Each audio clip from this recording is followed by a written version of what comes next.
All right, welcome to Gunflix and Chill with We Like Shooting. This is episode 6, and this week we watched Bad Boys from 1995. We've got Nick Lynch to the right of me, Aaron Krieger, the Machine Gun Moses, to the left of me. My name is Sean Heron, and I want to welcome you all to the show. Thanks. Would you say that you have clowns to the left of you and jokers to the right? Yeah. Well, here I am, stuck in the middle. Exactly, stuck in the middle of a Jew. With a Jew, yeah. Not in the middle of a Jew, stuck in the middle with a Jew. Oh, what up? I don't know. Because stuck in the middle of a Jew, that's totally different thing. It is. Much grosser. I don't really know. So, guys, we're doing Bad Boys this week. It's a movie from 1995. I actually didn't know that because I went to see Bad Boys for Life, and we were at the movies, and I was like, when did the first one come out? And she's like, I don't know. And I was like, I don't know, like 2010? How could you? Dude, how could you? Dude, you better go see it immediately because there was only 4 showtimes a day already. Oh God! Well, You saw the new one already? We got to get through this quickly. Then, yeah, I know. Does he die in the end? Yeah, Rocket dies. Rocket dies. Yeah. Always. Oh, Serious? What? You want to? Sorry. No, go ahead. We'll do whatever you got to do, man. That's we're only recording a podcast. He's just throwing his bowl around over here. He's like, what up? He's putting one down for the homies who couldn't be here. All right. So for those that don't know, it starred Martin Lawrence and Will Smith, kind of during the height of their popularity with their own TV shows, Martin and the Fresh Prince of Bel-Air. But let's go ahead and watch a quick trailer. This was the TV trailer, and I'm looking back, and it's like the worst quality in the universe, which just makes it all that much better. Oh, good. It's so good. I'm glad you found a 30-second one. Yeah, I did, because it took me a while, because 2 minutes and 47 seconds is way too long. I looked for a while, and I was like, all right, I'll just do this one, I guess. Yeah. We can skip through it or something. Here we go. For a lot less. It was the perfect crime wherein everything went according to plan. I need a SWAT team, helicopters. We're calling all cars here, baby. But there was something they didn't plan on. Sir, Martin Lawrence. you forgot your boarding pass. Will Smith. Freeze!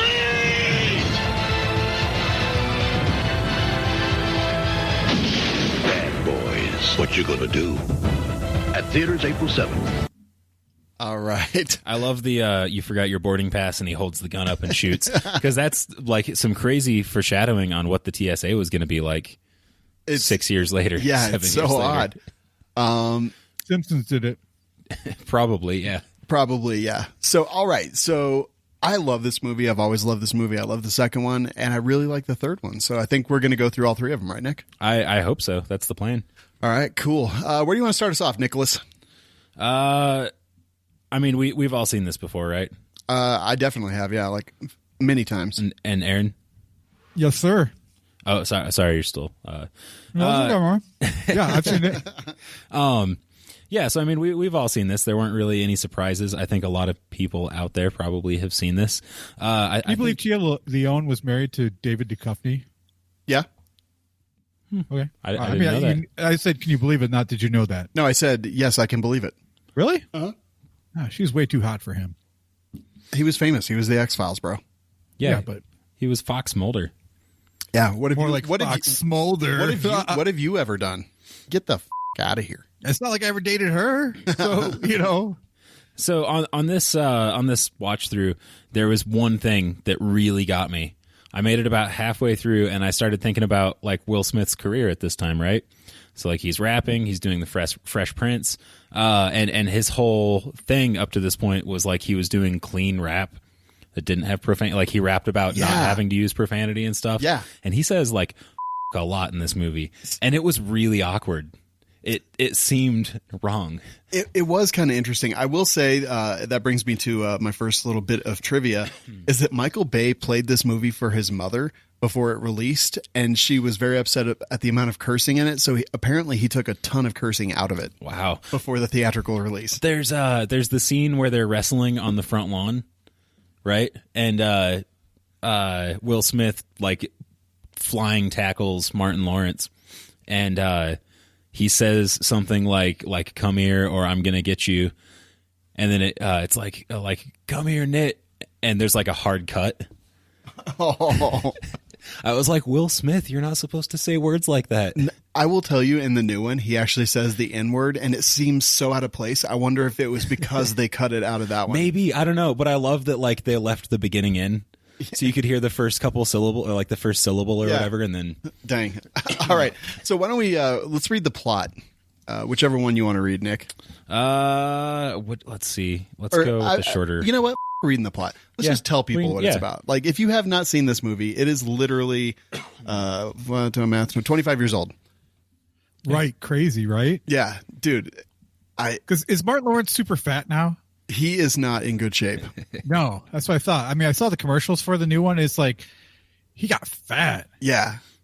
Like, Damn, are they He in their ate 50s? all of Jared's food. So, and that's the thing. I was like, dude, they did the first one in 1995. 8 years later, 2003, they did the second one, and then it's been 17 years since they've done a Bad Boys. But either way, this is about the first Bad Boys, not the rest. But yeah, 25 years ago, basically, it's a buddy cop movie. Yeah, and in fact, they were so hot then. At that time, 1992 and 1995. I don't know. Did you guys ever watch and Like 2 episodes. not it really. annoyed me. Oh, I God. mean, I watched Martin Lawrence movies. I watched the TV show, I'm afraid to admit, and it was awesome, and I loved it. And I thought Martin was hilarious. Loved Will Smith. Loved this movie when it came out. Still love it today. Yeah. I just watched it again today at 1.75 speed just to make sure that I was completely up to speed. So basically, it's a buddy cop movie. It's these two cops. One of them is a playboy. One of them is a married dude who ain't getting none.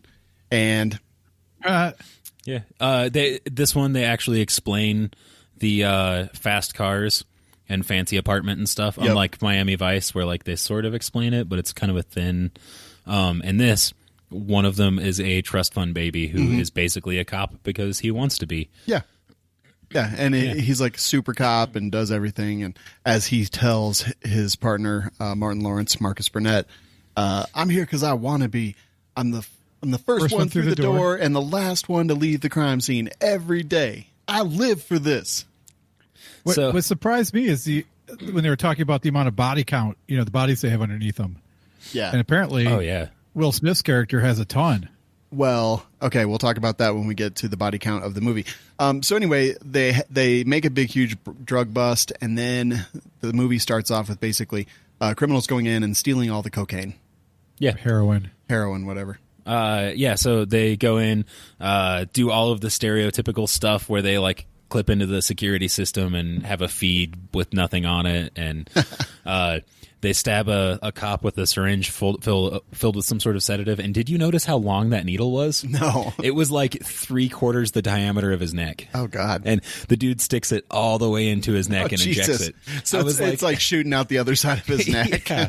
I was like, good God, man. Like it went into his mouth. He could taste it. You're supposed to swallow this. Couldn't you have just given me a pill? Can jerk. They only had suppositories. That's the cop who farts and he's looking around like, tacos are going to be the death of me. There was also, when they're cutting into the camera lines, it shows them with like a rotary cutting tool, and he cuts the tube that the lines are in, but it's literally a dryer vent. So he's got like like a cutoff wheel on a rotary tool to cut through this dryer vent. That you could just like poke your finger through. I was like, dude, just rip it. But yeah, they break in, they steal all the cocaine or heroin or whatever it was. Heroin. There's a difference, so I'm told. I mean, yeah, one starts with an H and one starts with a C. I don't think they ever actually say what it was. I don't They said remember. heroin. Oh, did they? Yeah, several times, actually. So they steal all the drugs, they get away, Heroin. and then heroin is a drug. Yeah. No, I'm not disagreeing with you. The I'm narcotics, just, they steal the clarifying. narcotics. The next morning, our main characters, Martin Lawrence and Will Smith, come in, and we find out that was their drug bust. And since it was their drug bust, now they're in charge of finding who them. Took it. Yep. Yeah, and there are two Colombian cops who basically are at their disposal. Yeah. Which is funny because they're like the only good cops that we see in the movie. Yep. The captain's a good cop. Yeah, the captain's all right. The captain is the stereotypical, yells a lot, always smoking, gets into a lot of fights with the internal affairs person. Yep. So one of the guys who helped perpetrate the heist was a former cop. He steals a brick or a kilo of the heroin. I don't know how that He measured. took 2 kilos from the main cell. They're going to sell the heroin, but he took 2 kilos for himself to party with. So he's partying. That's a lot of drugs. Dude, a kilo of heroin? Yeah, and that'll kill you. And like, when you say party with, we are introduced to a character who is apparently a friend of Will Smith's. Yep. Who is a lady of the evening, an escort. She looked like she was lady of the afternoon when we saw her, though. Yeah, because we only see her during the day, pretty much. Right. And she gets called to go to this hotel room to meet this guy who has stolen this heroin, who is apparently partying, and wants lots of girls. Yeah, the madam tells her like it's going to be a quick job. He's turning him around like every hour. He wants new girls or something like that. So she brings her buddy, her friend, who is not a prostitute. No. I've got to say, I have never taken heroin, but I have been on some incredibly powerful narcotics after surgery, opiates after surgeries. Yeah, and I've got to say, I could not function sexually or like let alone turn around girls every hour. So I'm not sure what this guy like. That's why I thought it was cocaine. Yeah, because I was like, there's no way this dude's doing that much heroin and also like remaining that functional and active. It's heroin. So they show up. They're partying with the dirty cop. Not an escort goes to the bathroom or whatever. And she's got to go number 2. And then at this point, main bad guy comes in. Main bad guy is like, "Oh, you f***ed us," and then they kill him. And first they kill the escort, but they kill her with a was it a suppressor? Pillow over the gun. Yeah. So they're trying to be quiet, but then when they shoot the former cop, they just shoot up. him. Yeah. Yeah. And then the friend, they discover that the friend was there watching, and then they dump like 1 million rounds into the inside of the hotel room. Okay, so in regards to that, I don't think they were using the pillow as a suppressor because they had her turn around and he grabbed the pillow and was holding the gun towards her with the pillow in front of her so she wouldn't see it when she turned back around. So you think it was just concealment, not not for any purpose other than the that. gunshot because the amount of rounds they dropped in that hotel room. Oh yeah, no, they didn't care. Right, it was like, we're going to make noise. Yep. So Julie, who's played by Téa Leoni, she basically runs away, escapes. And then this sets up like the premise of the entire movie. She's this one witness. She knew that her escort friend knew Mike Lowry, Will Smith's character. So she tries to get in touch with him. Well, Mike Lowry's having a bad day. He's not at the police station. Captain answers the phone, and he makes Martin Lawrence, Marcus, pretend like he's Mike Lowry, which is crazy because Will Smith's like a big, tall, really in shape. Marcus is like a homebody, married, hen-pecked cuck. Yeah, he's all crotchety and cranky and stuff. Yeah. He's got like 4 kids. He's tired. Will Smith is, of course, Will Smith. He's like a ladies' man, smooth talking playboy. Yep. So anyway, he talks to her on the phone. He ends up going to her house. He walks in the door. She says, "You're not Mike Lowry," because apparently her friend had told her that he was like hot or whatever, and she's like, "You are not good looking at all." And so she tries to kill him with a baseball bat, which is my favorite gun of the entire movie. Which is really insulting. Not only was she just like, "You're ugly," but then she's like, "I'm gonna kill you." Yeah.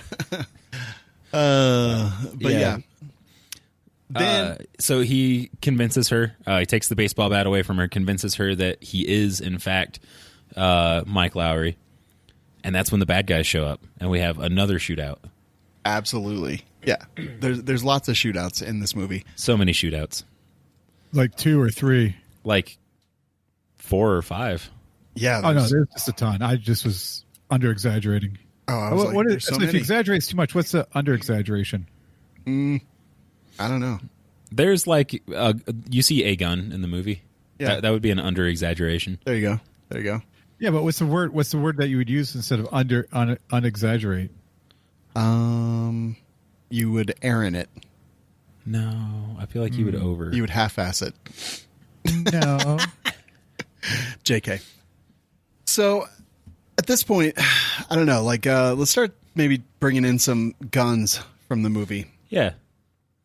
I was actually surprised at the guns as I was going through the Internet Movie Firearms database.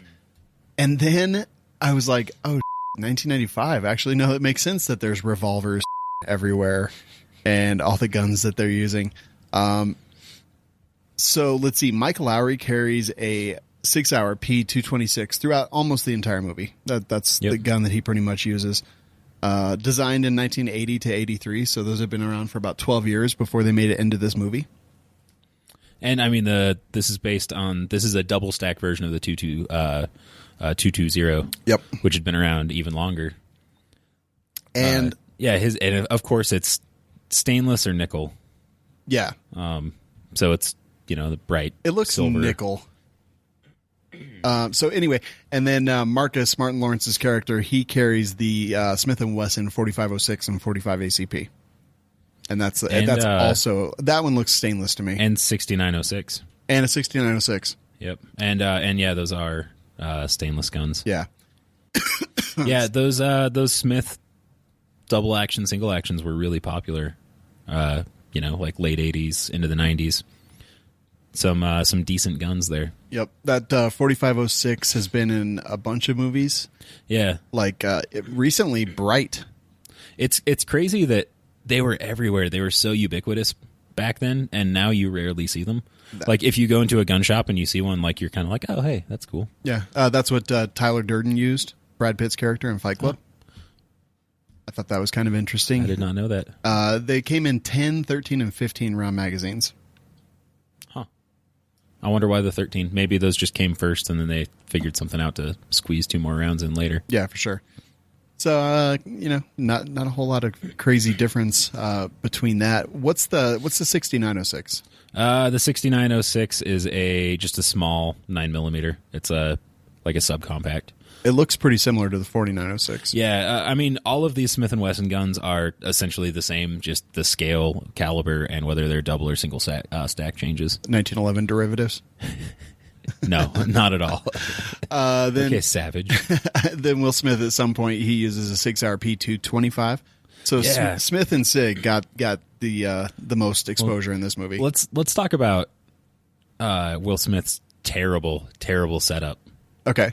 All right, so he has the shoulder holster. Yep. First of all, he's got that super horrible, ugly belt. It's like a black leather belt with a huge square buckle on it. Yeah, and it's got like it almost looks like a cartridge belt, but it's not. It's got like little metal studs all over it. And then he carries his 226 in a shoulder holster, which is very low, so it's actually like the muzzle is touching his belt. Which, typically you want to carry a shoulder holster tight up under your shoulder. And then he's got the 230 as a backup gun, which he carries small of back. Upside down. Upside down so that he can grab it with his left hand. Which, small of back has its very clear issues and disadvantages. I don't understand. That's great. I don't understand how you draw that. I mean, I think it would be a little awkward. Mostly, I'm sure they did it to look cool for the movie. Yeah, I'm like straight up trying to imagine how you pick that gun up, and you basically have to turn your left hand inward so that your thumb down on the small of your back. Yep. So your thumb is like pointed at your butthole. Yeah. Yeah. Your butthole. And then you draw, and then you dual wield. Yeah, always dual wield. So yeah, that was kind of I was like, what? But por qué? I don't understand. I don't like this. And then Martin Lawrence also carries in a shoulder holster in a few parts that we see, and he carries it the same way. Like the muzzle is down, actually attached to his belt, which kind of, I guess I don't fully understand why even bother with a shoulder holster if the gun is on your belt. Yeah, it's kind of weird. I don't get it. Where do you want to go from here, Nick? Let's see. They get into the shootout in the apartment. Yep. They go back to Mike Lowry's apartment, where Martin Lawrence stumbles around awkwardly trying to find a light switch and stuff and convince her that it's his apartment. Yep, pretending to be Mike Lowry. One of my favorite bits in that whole, we come back several times to the apartment and him like awkwardly trying to act like it's his. And she's like, who's the guy in all these pictures? And he's like, oh, that's my partner. And she's like, oh, you must really like him. And he says, yeah, but here's the thing. When I first heard that, I was looking away from the screen and I was like, oh, it must be like family photos. And I look back. No, It's all pictures of Will Smith. it's just f***ing pictures of Will Smith. Will Smith has like 40 pictures of himself by himself yeah. in his apartment. Like, who does that? It was the weirdest Wait, you setup. don't have pictures of yourself in your house? No, because I'm not a psychopath. Yeah, exactly. None. Wait, none. Not even with you and your partner. No, actually, no. I actually have pictures of Angel and me, Angel and I, but none by myself. Yeah, there are no pictures of me in my apartment. He doesn't allow pictures. That's right. They steal my soul. But it's funny. And then she's like, he says that he has one for every time he saved his life. He puts up a new picture. She's like, oh, I just thought you were gay. So yeah, the bad guys are chasing after him, trying to figure out where they are and where they've gone.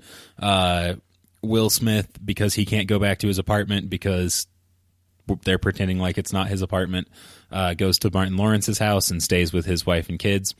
And here's the thing that bugged me. Like, I know they do stuff like this in movies for the sake of comedy so that we can have situations like who's in all these pictures. But, like, why can't they just tell her at this point? You know? Yeah. Like, look, here's the thing. I just told you that because I needed to get you to a safe location, but this is the real guy. And It would make sense. And they hide it from Martin Lawrence's wife, and they tell her that he's going to Ohio, Cleveland. to Cleveland, Which for is Ohio. For a conference or something, Yeah. right? Like, she understands he's a cop. She understands he does narcotics stuff. Like, him being like, "Hey, I have to go do this thing. I'm going to be gone for the weekend or whatever." Doesn't seem like it should be that much of a stretch. Like, she gives him guff because he comes home without his wedding ring on and stuff. Yeah. And I'd be like, She kicks him out. yeah. I'd be like, I took my wedding ring off because I was dealing with some nasty people, and maybe I don't want everybody to know I'm married and have a family. It just seems so weird. Yeah, I was like, woman, have some understanding. Yeah. I'm like, your husband's a cop. He's like a detective. I don't understand why this is so crazy unless he's a cheater. Yeah, that's the thing. None of those kids he are might be a hers. cheater because she won't touch his Peter. Hey. Yeah.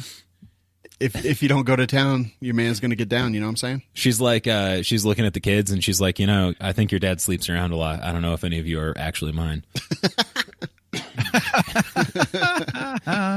I've got a friend that tells her kids that. Oh, God. That's terrible. But also funny. Yeah, I mean, the grand scheme of things, yeah. So then they find out who the bad guy is, and they go to his club. He's got a club, right? Yeah. Okay, this whole thing bugged me a lot too. So they find out that the guy they found in the hotel room was the cop. They show what's her name, Julie. Tia Leone. They show her photos and stuff, and and she's able to identify the one guy. Yep. They track him down to this bar, and they go in there, and they're trying to find him. They leave her behind. She, of course, follows them and causes issues. They go in there to find this guy so that they can question him. So they decide to split up and circle the bar and meet back. And Martin Lawrence goes into the bathroom and gets attacked by two guys. So you would think at this point that getting attacked by two men as a police officer in a bathroom in a nightclub where you're looking for a bad guy, where there are probably other bad guys, like, what would you do after the fight? Yeah. Like, you would probably arrest them and ask them questions, right? But instead, he just beats the out of them and then leaves them because he's only after the one guy. Yeah. I am only allowed to go with one criminal. Yeah, I was like, I mean, those guys probably have the same information that you wanted from the other dude, so, like, mission accomplished. You got two. Good job. No, he just beats them up and smashes their faces into toilets. And they're like, I'll be back. He never comes back, though. Which is a great, it's a great fight scene. Ish. And then the other thing that bugged me is how quickly that guy spots people in the crowd. That guy should be hired, like, just specifically to find people in a crowd. Right. He should, like, look for lost children. Yeah. That guy plays a lot of Where's Waldo. Because they're the spacing in this movie, or like the layout, sometimes it was really hard to tell how far people were or like where they were in a building or room. Yeah. And this is one of those times. He's up in this like office overlooking the dance floor and apparently can pick people out of the crowd very quickly. The Julie shows up. She pulls out a gun. She decides that she's going to shoot him. And that gun that she pulls out, she a- found in Marcus's safe. Yeah. I'm sorry, Mike Lowry's safe. And it's a PPK Yeah. in double action, which we just shot recently. I hated it. I think that was like a 40-yard shot. Yeah. 30 to 40 yards. Like it is hard to tell from the way the movie's shot. That's like a 30, 40-yard shot with a PPK, which has tiny sights in double action. Later, she comments that she'd never shot a gun before. And she's like, they come up and they stop her right as she fires the shot and like she misses. And she's like, I would have had him. I was like, no, you wouldn't. Okay. Boomer. Maybe she would have. Everyone gets Maybe. lucky once in a while. Hey, A broken you know. clock is right twice a day. All right. Beginner's luck. Right. So the guy takes off. We get into a big chase scene. They get into a panel van filled with Ether. Ether, yeah. What the? They're The amount of ether in this movie, it seems disproportional to the amount of ether that's actually out there in the wild. that was 100% of California's supply of ether for the year It was, 1995. Because we're not even talking about the airport, which had an air hangar full of ether. For Yeah. They need more of it. Like, how much are they huffing? That's what you do with ether, right? You huff it. It probably has another purpose. I don't know. I don't know. So check this out. I'm on Google right now, and I typed in ether Yeah. for shopping, and basically 4 liters of ether is $90. So, and they had Wow. like 55-gallon drums of this stuff, Yeah, and like 10 in of them. abundance. They had should've like 10 of them just in instead that of trying to panel buy van. drugs and sell it, they should have just bought ether and sold it. Oh, they're saying in the chat, Andrew and Roden said that it's used to cut heroin. Okay, well that's great, makes more but sense. I mean that's a lot of That's ether. still a I mean, lot of it. I think They had 2 pallets of heroin. That's also the true. DEA would kind of be catching on, like, well, they're buying a lot of ether. Maybe we should check this out. Be like, no, I'm not making drugs. I do a lot of day rape. Right? Whoa. Oh, okay, cool. That's not funny now. F off.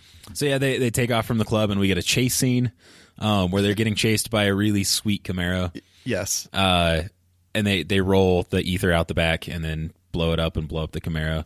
Yeah, he pushes the barrels out and then just blasts Will Smith with pretty good shooting stance. Yeah. Not a great grip, but a great Yeah. stance. So a news chopper flies up and they just totally ignore the news chopper while it's like filming them next to this burning car. So yeah, they go through all that. They get filmed by the news chopper. Everything's all right, and then Yeah, and it didn't even make. It was on the news, but they didn't really talk about it. Like it was briefly because his wife saw that Martin Lawrence's character didn't actually go to Cleveland. yeah. All right. So that's all good and fun and all that stuff. So I was going through some of the trivia. So originally, this movie was going to be. Originally, Different it was names? called Bulletproof Hearts. That is a terrible name. It really is. But the crazy thing, and let me get back there real quick. I just gotta find it. It was I'm drawing a blank on the dude's name. I'll find it Martin here. Lawrence? No, it was originally made for Dana Carvey and what's the other dude's name that was in a bunch of Dana Carvey movies? Will Smith, No, white dude. John. Lovitz. Yes, John Lovitz and Dana Carvey. They were who this was originally written for. Are you serious? Yeah. That would have been a completely different movie. Bulletproof Hearts. I'm so glad that didn't happen. But what happened is the producer, Don Simpson, he took them to party, and apparently he partied a little bit too hard, and Dana Carvey literally was like, no, I'm not down with this dude. I'm out. Oh, really? Yeah, so then they wrote it, and they changed it up, and the other cast that was supposed to be in it was Eddie Murphy and Wesley Snipes. So it was That would have been really interesting. dude, right? That could have been an amazing movie. So who would have been Wesley Snipes would have been Will Smith then, right? Probably, yeah. And then Eddie Murphy would have been Martin Lawrence. Yeah, that would have been crazy. Mike Lowry's Will Smith's character was also offered to Arsenio Hall, who turned it down, and he has later said that was the biggest mistake he's ever made in his life. Really? I thought his talk show would have been the biggest mistake he ever made in his life. Dude. Yeah, did you know this was Michael Bay's first movie? It explains the lack of car explosions. I mean, when they had, 6? Right. It was his first movie, and it was pretty much panned by critics. which is pretty terrible. Oh, Lawrence Fishburne was another actor that Really? was offered the role of Mike Lowry. Interesting. They were just like handing that role out to everyone. Dude, Please take it. It's so good. But And Will was like, take it from me. Producers just don't understand. yeah, Yeah. that's pretty good. So getting back to some of the guns, there's a lot of revolvers. The bad guys all used a lot of revolvers. What was your favorite gun? Dude, by far, everyone knows that I've got this pang in my heart for the Calico. And one of the bad guys one of the cops very quickly has the Calico M960A submachine gun. So for people that don't know, that's a helical magazine on the top and either 50 or 100 rounds. And they just look like an abortion of everything that's ever been holy. And they're just cool, and I really want a Calico. And this one was even cooler because it was small and it was a sub gun. Yeah. Yeah, that was pretty slick. Yeah. I was a big fan of the MP5, though. Yeah, I mean, I love the MP5, but I'm like, whenever I see a Calico, I just want one. I don't know why. I know that they're not even that great. But now, what was the gun that? All right, so they're shooting up the front of Will Smith's house, his condo place, and there's three guys that have guns. Yeah, and one guy has a submachine gun, but I can't remember what kind it is. Oh, was it the Tech DC-9? Yeah. Yes, the Tech 9. Hey, I love that gun because it's got like the air holes in the front end. You know, like it's supposed to dissipate heat fast. But, yeah, you know, yeah. And that thing is such a badass looking gun. It does. I mean, they're okay. They're weird. It's the Intratec Tech DC-9. And they're super interesting. I noticed that one too and wrote it down because I was like, that's pretty cool. Yeah, I'm a big fan of that gun. I've seen it in other movies, and it's just like, oh, that looks so cool. Now, to take it, I guess we'll keep it with some of those smaller things. There was the Olympic Arms OA-93. And so I kind of looked this one up before because I was like, that looks familiar to me. So it's basically kind of these days it would be considered a pistol. But kind of back then it wasn't necessarily. And it reminded me of something because it has a piston that goes into a flat top portion of the receiver, and it's like super small. And it reminds me of the X-Tar EXP, actually. Do you remember that gun? I'm actually looking through our database right here, and I'm not seeing it. Through IMFDB? Yeah. It's called the OA-93. All right, I'm going to look at that up. All right, so it was manufactured by Olympic Arms. It didn't have a buttstock or a buffer tube. It dispersed recoil through a specially designed flat top. Oh, yeah. Yeah, and I was like, holy shit, this reminds me of the X-Star EXP. It was designed in 1992, so about 3 years before this movie came out. So it got into movies pretty quick. And well, what's interesting is the one they used in the movie, the armor shows in the pictures, shows the one that they used in the movie has actually a buffer stock tube. But the one that Will Smith is using does not. Yeah, well, let's see. I think Martin was using the OA-93 used in the film. Yeah, it does have a little weird buffer thing on it, doesn't it? But I think Martin Lawrence has an MP5, doesn't he? I don't know. It's tough to tell in this picture. It looks like it's definitely HK something. You can tell from the side. Yeah, he's got the MP. He's got an MP5. If you go up like 6 pictures, you'll see him holding it. So that one was also pretty cool. That OA-93 kind of remind me. They're defunct. I don't believe they're making them anymore.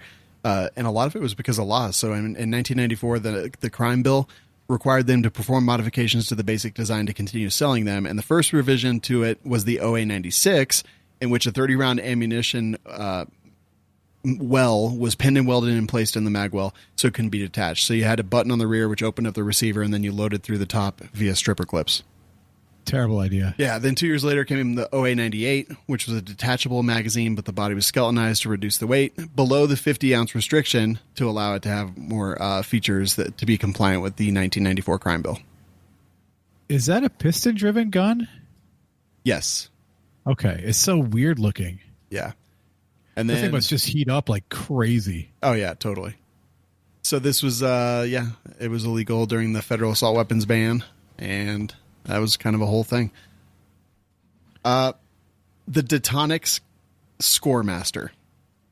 This one was funky only because it looked so weird. Do you remember this one? I'm looking it up right now.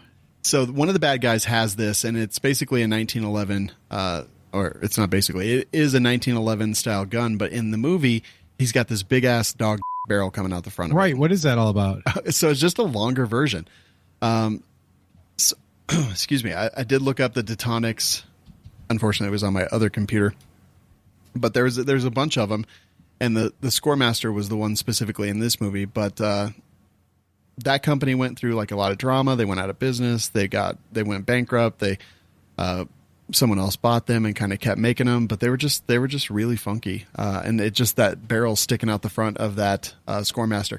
Now, I also wanted to bring up that Detonics had guns called the Combat Master, which I don't know, maybe it's just my own ignorance, but I know that Precious has been making Combat Masters for years, which are basically 2011s. And Just the edge of it, though. yeah, Detonics had Combat Masters as well, which are just 1911s that they had kind of improved and did some cool things and made them better and more reliable. But eventually they just went out of business. So if you have one, probably hold on to that bad boy.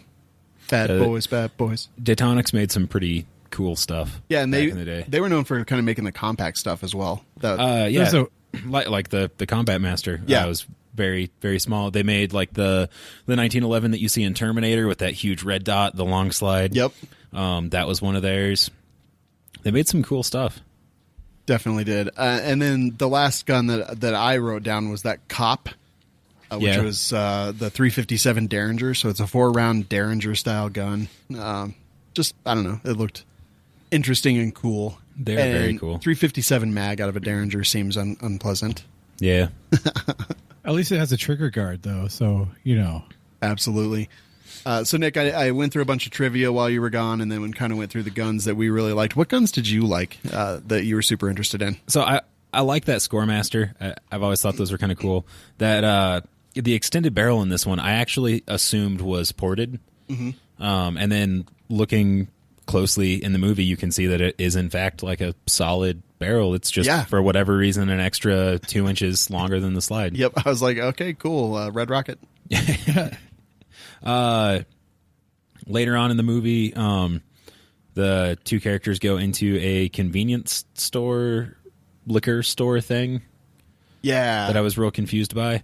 Well, she needed shampoo, man. Yeah, she needed shampoo. Yeah, that was such a weird... Not animal tested. I think it was just to show that she was like high maintenance or something. That was right after... It's to show that that Arab people are racist. That was right after the shootout in the truck with the ether, right? Yeah. Yeah, so they go to the convenience store. She's like, I need to get shampoo, but the store only has liquor, and then there's one shelf with shampoo. I didn't even notice that. Yeah, no. If you look around... Tyler and I actually watched that scene like 3 times because we were like, wait, there's got to be something other than liquor in the store. And no, it's just bottles of liquor. There's like a bunch of crazy guns and shoulder holsters. Yeah. So behind the counter, the clerk, or I assume the owner, has a bunch of cool stuff. He's got a couple of Desert Eagles back there, but he's got an old Wildy, which you don't see too often. They're pretty cool. They let's see, they were in some of the later Dirty Harry movies, I believe, right? Were they? Oh, that's cool. I did notice this one. I was just I'm not very familiar with that one. Yeah, they're pretty cool. I don't think they were in production too terribly long, and they're one of those things where they were never like a real big seller. I mean, it's like a subcompact gun with a super long barrel on it, basically. Yeah. See, it looks compact in comparison to the barrel, but they came in like 44 mag, 45 Win Mag, and 475 Wildy. So, looking at that grip, if you realize there's a 44 mag length grip there, that's a big old gun. They're pretty large. Death Wish, sorry, it was Death Wish that they were in. That's what I was thinking of. Oh, gotcha. Yeah. So yeah, they are pretty cool. I would actually have one of these. I would shoot the shit out of that thing. Yeah, they're pretty cool. It's one of those things that you don't see too terribly often. So when you do, it's kind of neat. It's noteworthy. Yeah, totally agree. And so this guy, he pulls out a Desert Eagle what is it, Mark? I don't even remember. Mark something. Yeah, and he says, "Freeze, mother." So that scene, him saying that and their response, all improv. Oh, really? Yeah.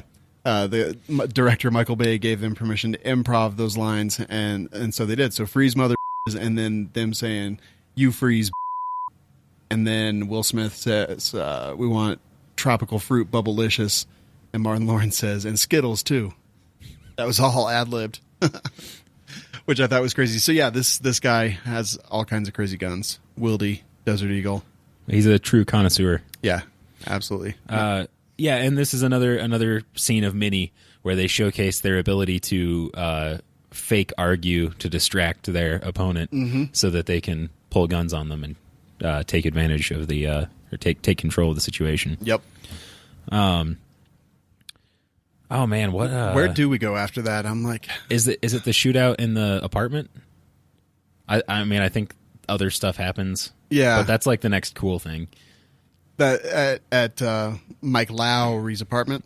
Yeah, Mike Lowry. That's when we see the Tech 9 go crazy. Yeah, the Tech 9 is pretty ridiculous in this movie. This is another scene where the layout, like, I am very confused by the world that this is taking place in. So yeah, they go to the apartment. The bad guys track them there, and they're coming out of the building. Of course, Martin Lawrence's wife has also figured out that he's there, so they're having a fight. They're trying to stop why can't I remember Julie? Yes, Julie. They're trying to stop Julie from storming out because she's mad because they wouldn't let her kill the bad guy in the nightclub. They all storm into the lobby just as the bad guy and all of his goons are coming in the front door, and they have a big shootout in the lobby. And then they grab Julie and they jump in their, I think it's a Bronco, and speed away. And Martin Lawrence runs out and chases after him after putting his wife back in the elevator and sending her to the apartment. But somehow he gets there before Will Smith, who takes off immediately, is also several inches taller, has much longer legs, and appears to be in much better shape. Yes. So Martin Lawrence somehow gets there first. He catches up to the vehicle while he's on foot. And they come around and they're about to hit him. And at the last second, Will Smith, who we've been watching run somewhat in slow motion, sometimes in regular speed for the last 5 minutes, comes out of nowhere and tackles him and saves him. It's an interesting scene for a couple reasons. Yeah. When they show him pull him out of the way, it's so fast that nothing's even recognizable. You're inferring what happened. Yeah. Which is an interesting way to film that. It's Michael Bay. Yeah. Lots of really rapid stuff, some slow motion, big explosions. Yeah. All we needed was some sunbursts. In the lens flare. So funny part about that scene is that Michael Bay wanted Will Smith with no shirt on.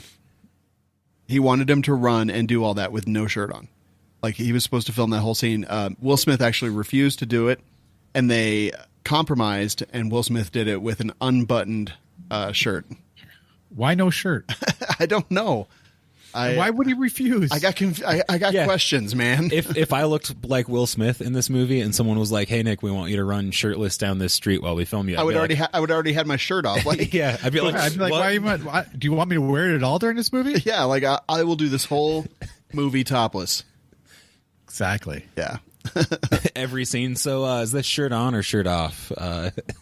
It was just, it was so weird. Yeah. So Michael Bay wanted him to do it, but Smith would only acquiesce and do the scene in an unbuttoned dress shirt. It must have been so they could put it in the trailer to get women to come see it, or I don't know. Maybe there must have been some reason like that, or Michael Bay just really thought Will Smith was hot and he wanted to see Will Smith. Okay, I have a question for you guys. Looking at the IMFDB. Okay, thank you. If you go there, do you see where the MP5 is? Yes. Do you see the picture of the guy underneath it? Let's see. Let me get back there. I was just there. Yes. Doesn't he look like a midget? The with the blue background and the scaffolding or whatever. Yeah, a little bit. Yeah. He totally looks like a dwarf. His arms are very small. And this, Oh, yeah. and then his head's huge. Yeah. I think it's just the angle of the photo. Oh, it's totally the angle. But yeah, it is an odd shot there. Yep. Yeah, I mean, because the MP5 looks like it would be the right size. It's just that angle makes him look like they're being attacked by the Yellow Brick Road Brigade. And it's the MP5K. And Yeah, so no stock, SEF plastic little trigger barrel. pack. shorter receiver. Let's see. So they kidnap what's her name, and then Yeah, we already talked about that. yeah, they're convinced that the bad guys are going to kill her, so they need to go after her and save her as quickly as possible. Yeah, they're able to trace that guy's cell phone, which is pretty impressive for the technology back then. And they didn't even have to be on the call, which was crazier than that. I appreciated that though, because in movies you always see where they're like, oh, you have to keep them on the line for 30 seconds or a minute or whatever, but that's not actually how that works. They can just triangulate your position off of cell phone towers or whatever. Yep. And Yeah, but not back then. The technology wasn't there back then. I don't know, was it not? I No. figured it was. Oh no, man. Oh no. Oh no. Yeah, I don't even know. But they track him down, and this is where they come up to the Cuban guys who are arguing about whether Desi or Lucy was more important to I Love Lucy. Yeah. And they're like, we've got something for you. And they're like, great, you're going to put us on parking duty or something like that. And they're like, no, it's stuff where you could get killed. And they're like, yeah, let's do it. But I just want to point out, up until this point, these are the only guys who have made any arrests. Yeah. They're like the only guys who have actually done anything. Will Smith and Martin Lawrence have beat up a bunch of people and shot a bunch of people and made a mess. And in the background, when we don't see them, these other two guys are actually like finding leads for them and arresting people and Doing police work. yeah, doing police things. All right, so let's see. She's been kidnapped.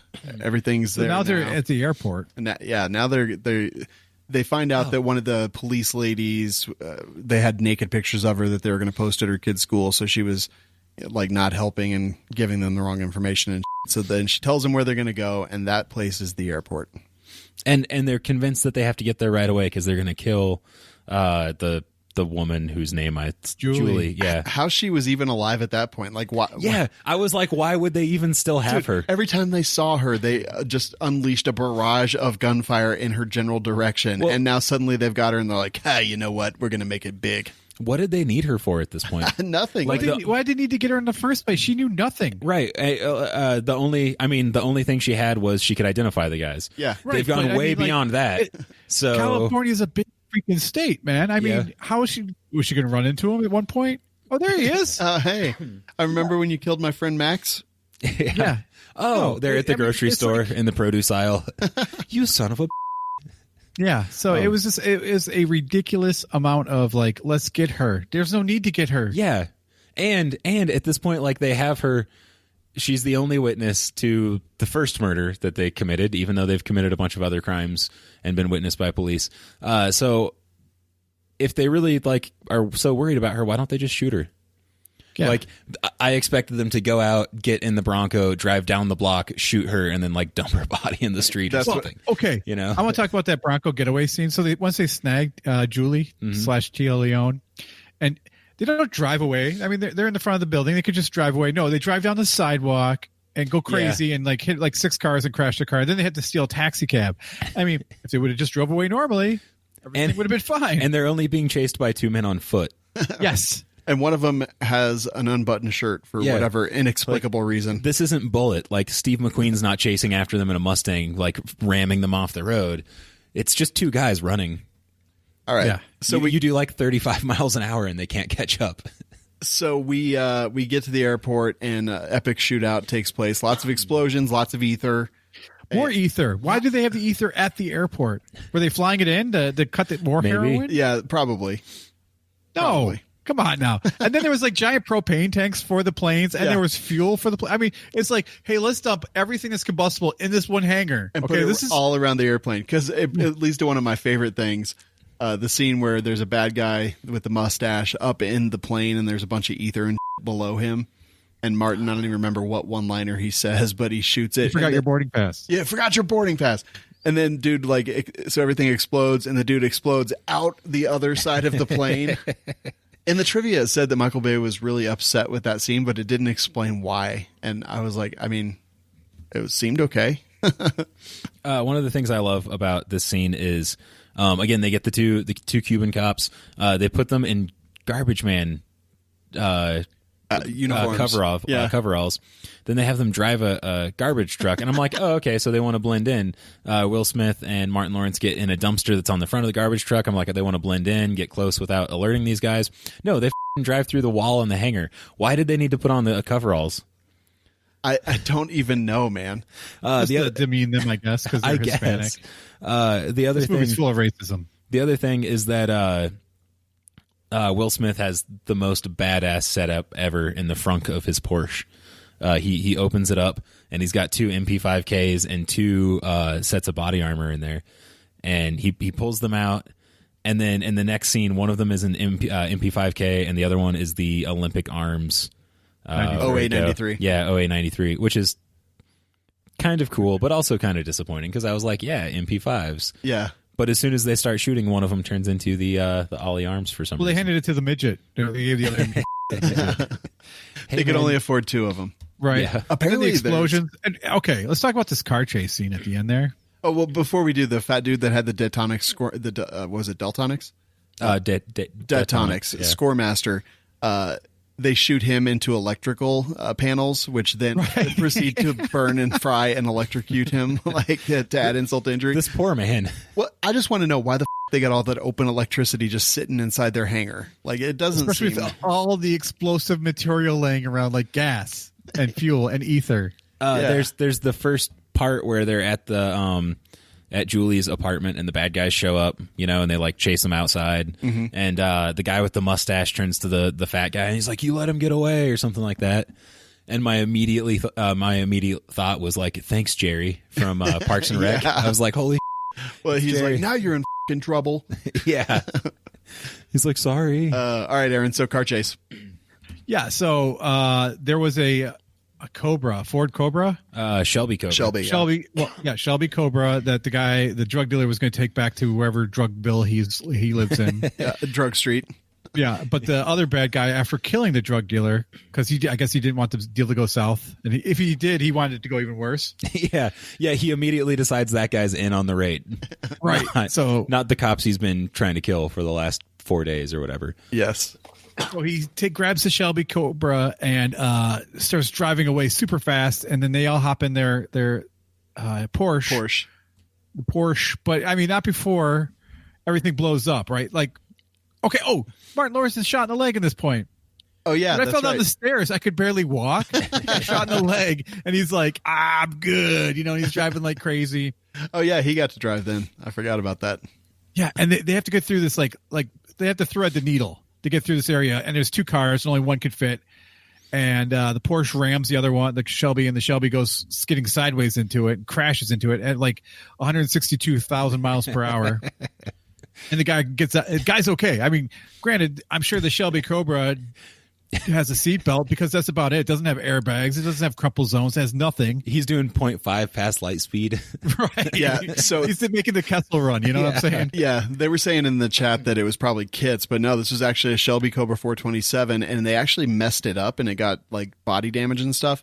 And so all the shots that they had to do after that, they had to keep it tight to not show the damage until they got another one in and they could finish filming. Wow, that's sickening. Yeah. Yeah. I mean, you can still buy them. You can buy kits. No, actually, Shelby, you could actually buy those. I worked at an ad agency, and we sold brochures on the actual built ones. There are, built from a factory. They hand build them still. Really? Shelby does? A company does. It's probably not Shelby, but it's probably uses the design. I mean, it's the same car. It's just not by Shelby but himself. It's one of the kit cars. Like you buy.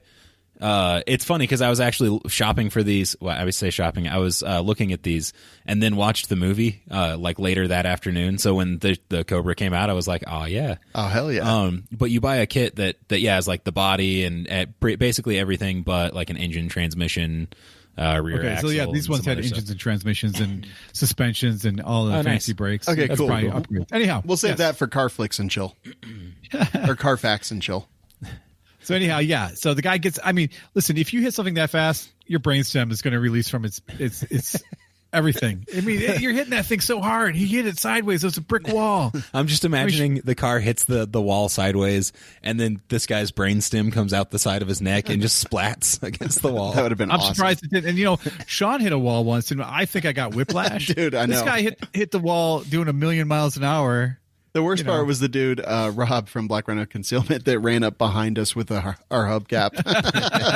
I was like, oh, no one saw, we're okay. And then he's like, wait, you forgot your hubcap. The other weird part. This guy was going so fast, I was pretty sure he was going to go back in time. Yeah. But no. 88 miles an hour. One of the other weird things about this scene is there's a shot from like a distance from a helicopter or something, and there appears to be someone with long hair in the passenger seat of the Cobra. Oh, really? And then there are a couple of shots of the Porsche from a distance, and there are only 2 heads in it. Well, maybe she was. Maybe Tia was doing the. Yeah, which makes me wonder if like maybe he made a getaway with her, and then they were supposed to chase her down, but they changed it. Yeah, it could be. The other thing is if you pay attention to the shots, the interior shots of the Porsche during the chase scene, there are shots with Martin Lawrence, and there are shots with Tia and Will. and with Will Smith. But not all 3. So like there's the 2 and then there's the 1, and they're never all 3 in the same shot. Weird. I actually didn't notice that. So anyway, he gets out of the car after crashing into the concrete barrier at 88 miles an hour, and he starts to run away, and Mike Lowry shoots him in the leg, and like Same shot that Martin Lawrence has been hit with. Yep, and you think that he's going to kill him, and then he kind of decides not to, and then bad guy does what? He pulls out the cop Derringer. Yeah, that Derringer that we talked about. He apparently thought that since it was called a cop Derringer, it was meant to be used on cops. Yeah, that's which not seems kind of messed up. Yeah, but, it's not even true at all. That stood for like cops off duty patrol or something like that. I'll look it up, but it was the company was actually called COP. COP. Yep, I know, it's crazy. It stood for Compact Off Duty Police. Or like that midget guy with the MP5. He was pretty compact. The patent for that was filed in 83, so 12 years before this came out. That gun is in a lot of cool movies. It's in the original Blade Runner at the beginning. That, yeah. A really neat gun, and it's another one of those ones that like isn't actually common in real life, but it's so easily recognizable and so interesting looking, like visually, that it's in a bunch of stuff. Yeah, it was actually in Captain America: The Winter Soldier. It was in 21 Jump Street. They're getting chased, and he shoots the car like once with it, and it explodes and flips and stuff. Yeah, Monica Bellucci's character had it in The Matrix Reloaded. Huh. Yeah, it's been all the way. Anyway, he did. Yeah, he shoots him like 40 times. Yeah. I'm surprised he didn't do a reload and keep and shooting. Keep going, yeah. So he does that, and then Marcus starts walking off. He's shot in the leg, and he's like, "No, get the f*** away from me. I'm fine." And because he wants to go home and get his quality time, because he got the time, and she show got the quality. But he's shot in the leg. Yeah, I know. Dude. I mean, again, I fell down the stairs, and so dude, I laid in bed for a long time. I didn't want to move. This guy's wants to have sex. He's got a hole in his leg. No, he'll be fine. Love it. He can do it. So, guys, what did you think of the firearms handling in this movie? It was mid-90s action movie firearms handling. It was honestly pretty good. Like, I wouldn't say that it was like John Wick status, but it was decent. There was a lot of grip issues, but I didn't hate it. There wasn't any teacupping that I really noticed. I guess I didn't really notice any either. Yeah. There was a lot of one-handed shooting, which we see a lot in movies from the 90s. I mean, it is called a handgun, not a hands gun. Yeah, that's true. That's very, very, very, very true. Nick, how many people died in this movie? Oh, God, so many people. So many people. I got to get the window open, so I'm just going to keep saying so many people died. So many people died. You could look over on my screen. And badly, too. Yeah, 30 people died in this movie. Yeah. One of the things I love about these action movies is that the bad guys will kill like 10 people the entire movie, and the hero or heroes will kill like 40. But they're still the good guys. Yeah. Now we talked earlier. You said that Mike Lowry had a bunch of bodies under his gun. But that turns out that Marcus, Martin Lawrence's character, had the most kills with 10. Even the bad guy only had 9. What, really, 10? Yep. Trying to think who he killed. Mike Lowry only had 7. He killed a bunch of people. Who did he kill? A bunch. Like that's the whole thing is towards the beginning of the movie, there are a couple of lines about like he hates this and like why does he have to be the one that keeps killing people or whatever. Yeah. So Marcus had the biggest body count in the movie. Wow. Yeah. I had no idea. 16 people in the airport scene get shot. And 6 people in the chase with the Bronco. Oh yeah. 6, really? Yeah. I'm surprised there weren't more bystanders with the way they were shooting. know. Wait. It was who like were the 6 people? I mean, okay. So when they were in henchmen. the lobby, one person got killed by the bad guys. Okay. And that's all I remember. I think they shot a cab couple driver. bad guys. That's 2. Okay. The ether chase 2 died. Yeah, the 2 guys in the sweet. Oh, you're talking Camaro. about car chases, not just the Bronco car chase. You said the No, Bronco. it calls it the street chase, but the scene where they're both on feet chasing the Bronco and the cab, the count is given as 6. Yeah. Okay, so you got the one guy inside the building. You got the cab driver. Should we just watch the movie? Oh, it's just 2, man. I only count 2. The guy on the bike that bicycle guy ran away fast enough, so he didn't get killed. 30 people died. It would have been. I think the guy's cross-eyed who was counting this. It would have been great if there were like people walking by outside and stuff that were getting gunned down, of course, by Martin Lawrence. It would have been. And Will Smith. Aaron, do you like this movie? It was okay. Really? Just okay? Like, I remember the first time I watched it, I loved it. This time I watched it, and the one-liners weren't as funny as they were the first time. All right, Nick, did you like this movie? Yeah, I think I remember liking the second one more. Yeah. I do like this movie. It's something that I will probably watch again in the future. I was kind of shocked. This thing has a 41 on Metacritic, a 6.9 out of 10 on IMDb. They trashed it. Siskel and Ebert hated it. They were like, you had these 2 powerhouse actors and you delivered them a shitty script and a shitty first-time director. And like, I'm not saying it's the perfect movie or anything, but it's better than that. It's better than The Last Boy Scout. Yeah. What? It's better than a 41. Last Boy Scout needs a sequel. Dude, I would give this movie a B. Yeah. I enjoy it. I'd give it a B-. It's a good movie. I would watch it. Watch it. Yes. And then like 10 years later watch it again. I give it a B too. A B also. B2. But I'm like I'm really positive about it. Like I love this movie. I've seen this movie a bunch of times. I like this movie too. Yeah, this was kind of like the coming out party for Will Smith and Martin Lawrence. I don't mean that kind of coming out. So, Like coming in. Anything else we need to go over before we wrap up? No, sir. What movie? Do you recommend this movie? Yeah, definitely. I think everyone should see this movie. And if you Go haven't, watch it. Yeah, I don't even know what you're going to do. This one and Bad Boys 2 are on Netflix right now. So if you have Netflix, go watch them. What's the next movie we're doing for Gunflix and Chill with We Like Shooting? Bad Boys 2, obviously. Bad Boys 2. All right. That'll do it. Find us on the Firearms Radio Network. That's firearmsradio.tv. All kinds of other great podcasts there. Check out our other shows, Double Tap and We Like Shooting. In fact, we're going to go live with Double Tap just after this. And you can find it all on iTunes, Google Podcasts, Stitcher Radio, TuneUp, Pandora. We're everywhere. We're freaking everywhere. We love it.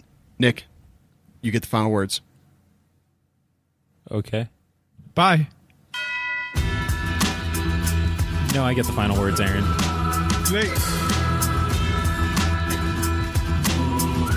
in that safe scene, if you guys were looking in the safe, it's got 2 guns in there, binoculars, a cell phone, I think a night vision camera of some kind, bunch of ammo, and another phone. Did you think that show was worth $1? Help the cast by visiting lovewls.com.